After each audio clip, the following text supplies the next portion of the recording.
Welcome back sa ating Tagalog Reading Channel. Ako ay si Abby at isa kong intuitive reader. So, gagawin natin ang inyong monthly Tagalog reading sa buwan ng April 2024. Current energy check-in, maaring mag-resonate to onto the next 3 to 6 months. Ginawa natin ang reading na to sa ganap na April 18, 2024 at 10:37 p.m. according sa ating current timestamp. Okay? So, sa mga new viewers natin, welcome po sa ating Tagalog Reading Channel. Sa mga current subscribers, maraming salamat po sa pagtangkilik na inyong mga monthly Tagalog readings. Remember muna guys na ito ay isang collective reading. So, maaaring mag-resonate ito sa certain collective energy na channel natin, maaaring hindi rin mag-resonate. So, it only means that ang reading na to ay hindi para sa inyo. I will tap into your energy next time, maybe next month. Okay? Ganun lang yun kasimple. So, collective Aquarius, ito ay isang short-term prediction and current energy checking. Okay? Short-term prediction for the next 3 to 6 months. Alright? So, i-shuffle lang muna natin yung mga cards again in front of the camera and I'll see you guys in few seconds. Okay, Aquarius?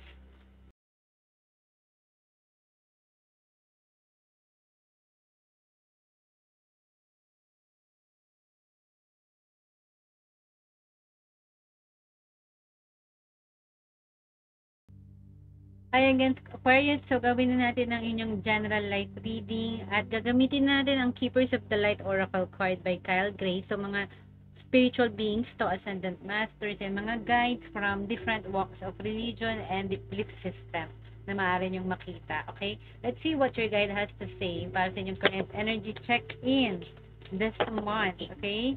April 2024 all the way to the next 3 to 6 months. Kukuha tayo ng 7 baraha para sa ating collective Aquarius. Ready na kayo?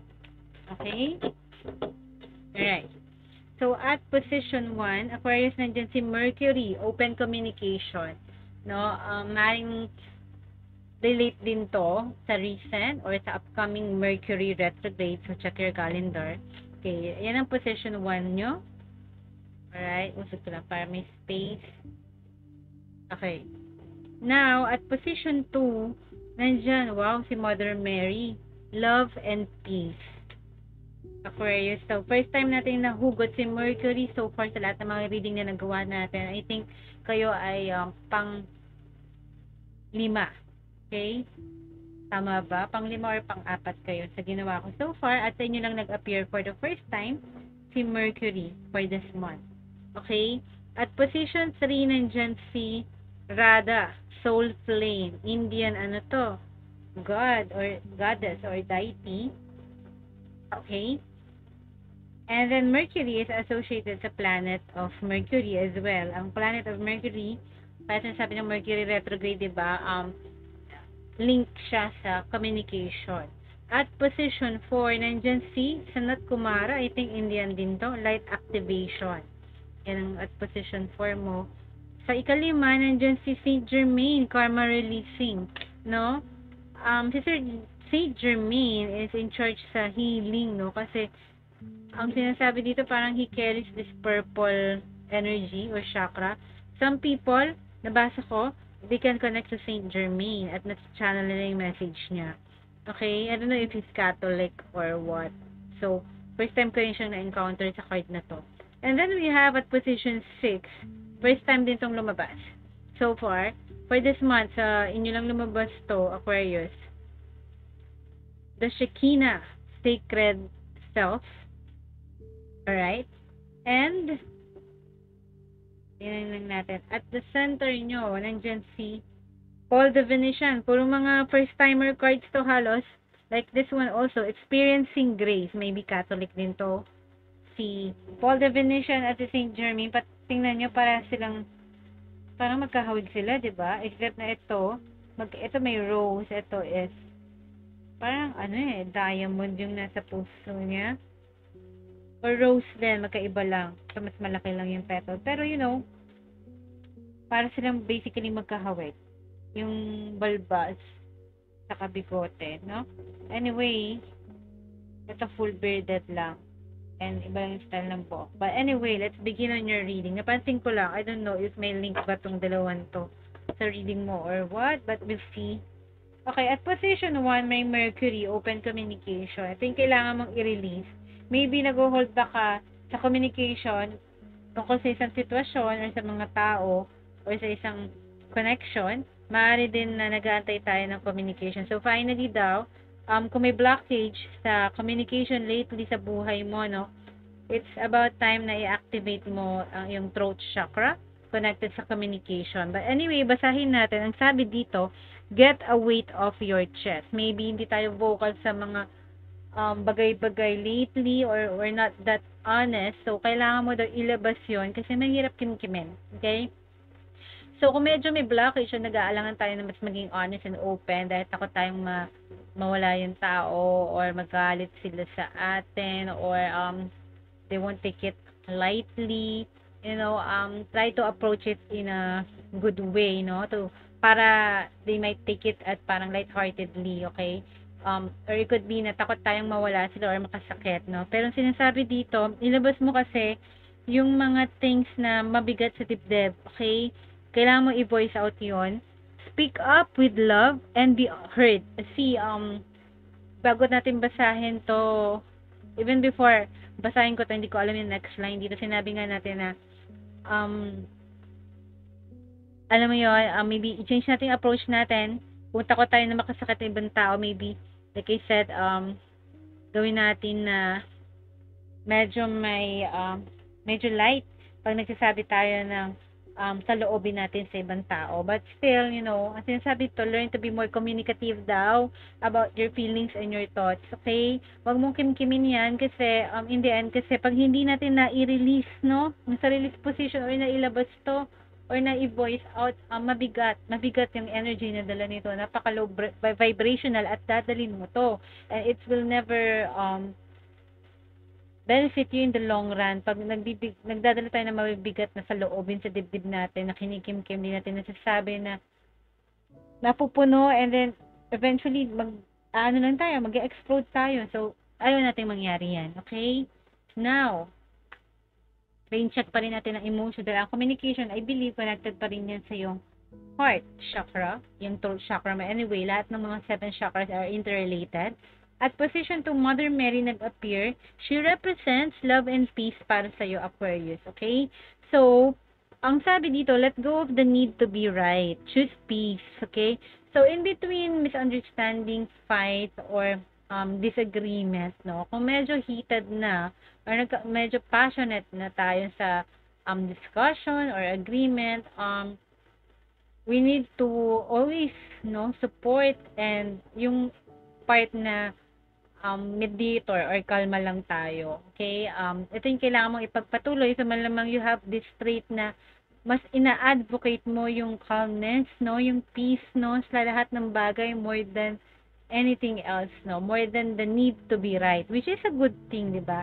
Sometimes kasi, the power is within us. Hindi sa kung gaano natin na-verbalize lahat ng ating mga gustong i-point out or i-raise or concern. But still, no, I think may kinalaman to nga sa communication. Kasi let go of the need to be right. Choose peace, okay? So, ang sinasabi to, the need to be right, meaning it has something to do also with communication, no? So, it could be na baka one-way street ang communication, hindi give and take. So, that's part of it also, no? Kaya sinasabi rin niya, open communication, kailangan balance, may harmony.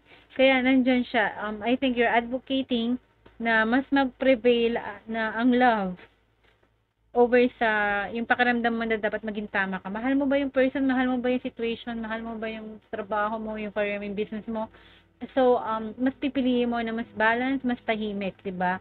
At mas kalmado yung approach natin, may sense of parang lightheartedness pa rin. Yun yung kailangan mong ipagpatuloy. I think, kung nasa position to mo to, then ginagawa mo to as of now, and continue doing it, okay? Yung, instead na, yung, alam mo yung one thing na lagi tayong tama, or trying to make a point, pero, sometimes when we try to make a point, kahit tayo yung tama, or tayo man ang mali, regardless of that, kung sino ang tama o mali, Sometimes kasi when it's trying to make a point, tapos may resistance dun sa receiving end, no? So, nagkakaroon ng conflict. And yun yung kailangan mo i-avoid. Always prioritize daw yung peace than anything else. Okay? Than fight or than argument or trying to be right. Okay? Now, at position 3, nandyan si Ra, the soul flame. Ito yung mga manifestations mo, Aquarius. Ang sabi dito, rediscover a lost part of yourself. Maybe there were things na dati na nag-enjoy tayong gawin, na part kung sino tayo. So, it's about time daw na yung mga manifestation mo has something to do sa mga things, connections, and situations na you were once na masaya or nag-enjoy kang gawin. Not because napipilitan tayo dahil maybe because alam mo yun, kailangan natin ng mas malaking sahod, so lumipat tayo ng trabaho kahit di tayo nag-enjoy. Pero may passion ka sa art, no? Siguro, let's say, painter ka, for example, or parang you do something else before na mas masaya ka, pero for some reason, an example ko dito, yung manifestations mo has something to do with it, sa mga things na magpapasaya sa'yo, sa soul flame mo. Okay?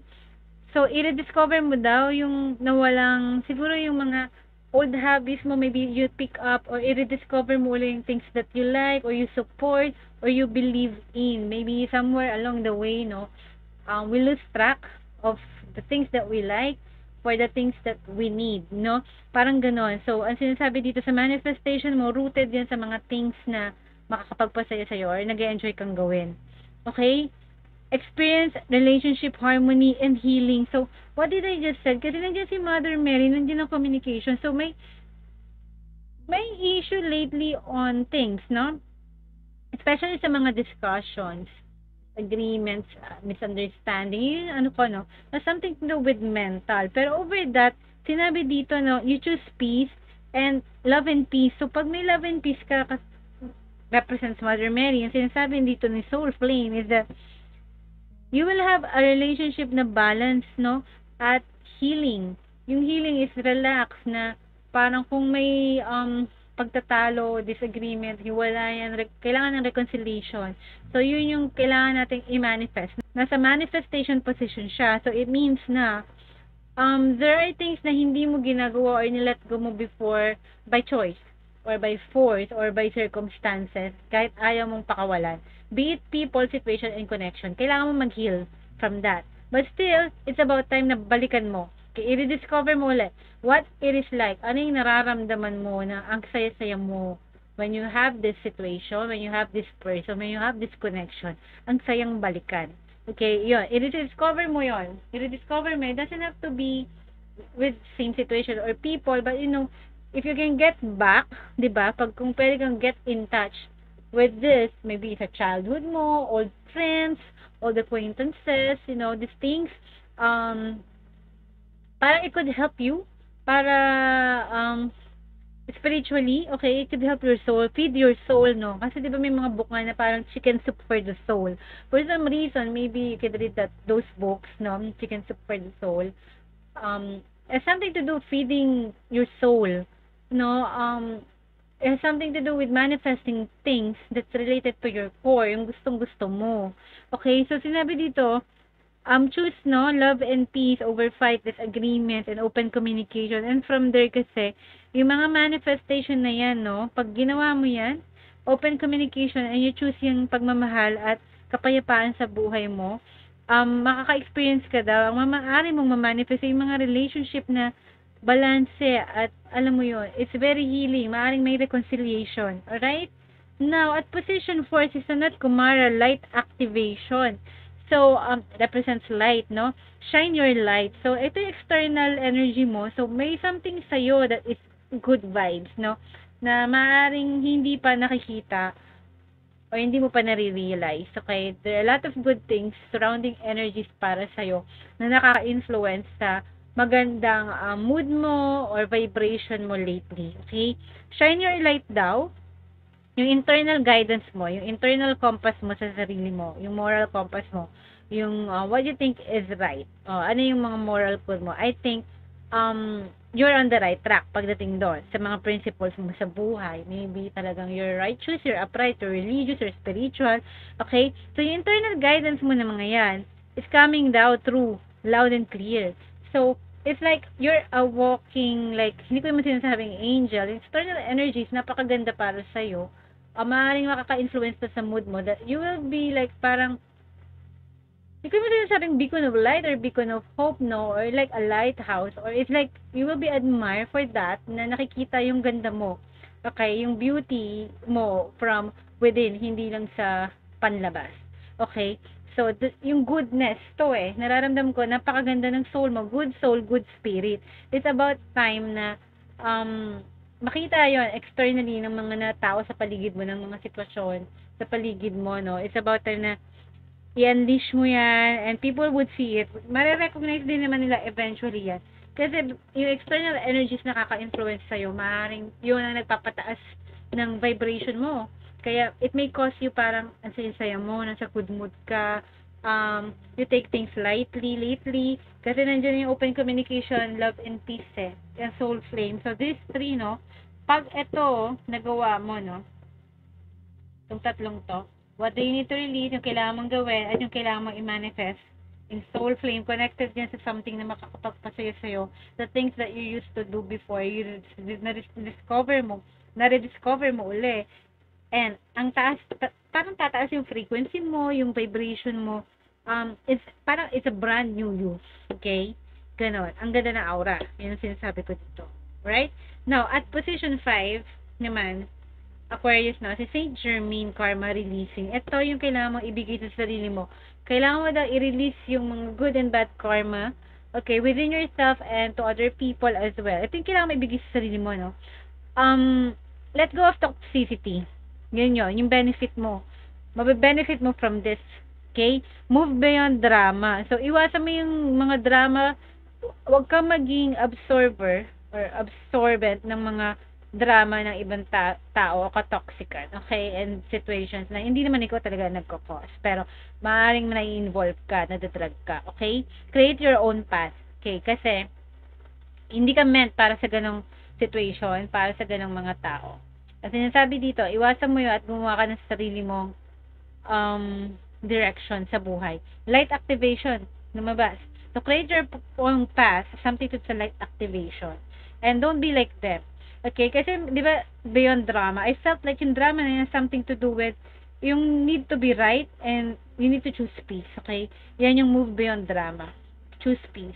Iwasan mo yan and open communication. You need to be honest then sa kung anong mga nararamdaman mo or tingin mo, what you think, okay? So, yun, it's about time na ikaw mismo, i-own mo yung sarili mong buhay this time. Okay, ikaw yun. Ikaw ang buhay mo yan. So, you take care of yourself, you take care of your future, okay? Hindi pwede kang diktahan o sabihin ng iba kung ano na yung kaya mong gawin at hindi. Alright? So, make room for good energy. Like I said, we cannot make this up dahil pinag-usapan natin itong si light activation. Okay? Make a room for good energy. Yun yung nakikita ko pa lang. Position 1, 2, 3, and 4. Nandiyan na si light activation and then nandiyan si karma releasing. Alright? Now, at position 6, nandito sa Shekinah, Sacred Self. Tingnan natin kung ano sasabihin ni Shekinah para sa'yo. Unleash your spirit, express your gift, dance to the sacred rhythm of life. So, it's basically, ang new beginning mo, Sacred Self. So, you value yourself. Okay? Sa new beginnings mo, more than anyone.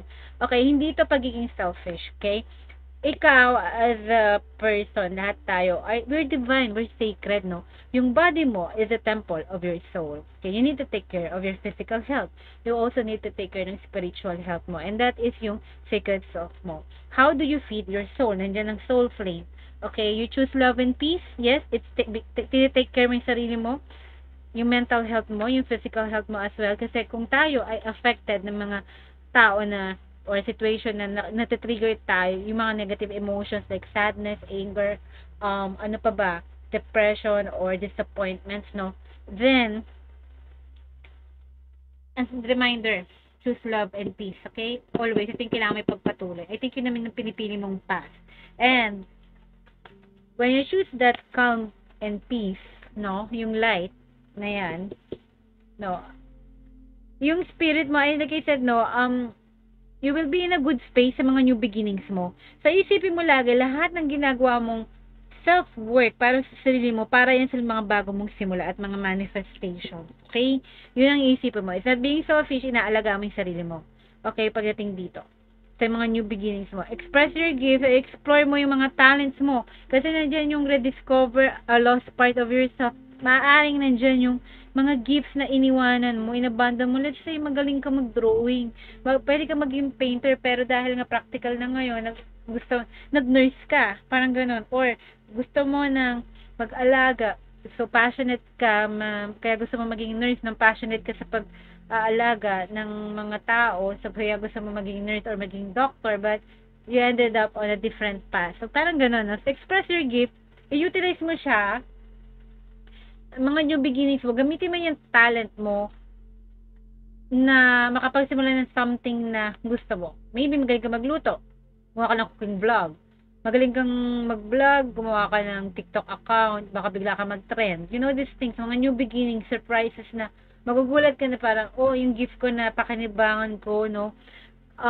It's something that I really like, sacred self. So, you value what you can offer sa ibang tao, sa mundo, what you can contribute to the world and to the universe para sa yung soul flame and soul expansion. Dance to the sacred rhythm of life. Enjoy basically yung mga new beginnings mo. Yun ang sinasabi dito. Learn to enjoy. Okay? Now, at the center, nandiyan si Paul the Venetian, Aquarius, experiencing grace at the center. So, yung lesson na kailangan mong matutunan, maaaring natutunan mo recently, to experience graces. Okay? Share your gift with grace. So, nakita mo tong 5 and 6 mo, how they are connected. Yung new beginning mo, ang sabi, express your gift. Ngayon, na-express mo na yan sa mga new beginnings mo, no? Yung gift mo will be the triggering point sa mga bago mong simula. Ngayon, i-share mo daw yan ng maluwag sa loob. Okay? Na walang inaantay na kapalit in return. Okay? When you give yourself what you can contribute out there daw, don't expect anything back in return. You're just giving it because you want to help for good intention. Yun ang sinasabi dito. Waves of inspiration and love are coming to you. So, ang maganda sa energy mo, as of April 18 ngayon, 11 p.m., tinignan ko yung orasan, na think positive, guys, kasi sinasabi na dito, binibigyan kayo ng assurance kung gagawin mo yung mga yan, kung nag-resonate kayo dito sa yung mga roadblock, magiging successful ka. Yung success mo na yan sa new beginnings mo, releasing, choosing light, choosing peace and love, no? It's like a transformation, no? Parang yung sinasabi, doon mag-uumpisa yung mga miracles, blessings, and graces papasok. Okay? And kailangan generous ka. Okay? Be more generous kasi you are blessed. Okay? So, ang daming ideas na papasok and inspiration for you. Okay? And maybe potential relationships, friendships, and even reconciliation sa mga past relationship mo, so be it within the family, friends, or personal relationships with your romantic interest. Alright? So, sana, Aquarius, nag-resonate kayo sa inyong general life reading, okay? Kung di nag-resonate, I may tap into your energy next time. See you again, Aquarius, on your next month reading. Take care. God bless, and mahal ko kayo, Aquarius. Bye.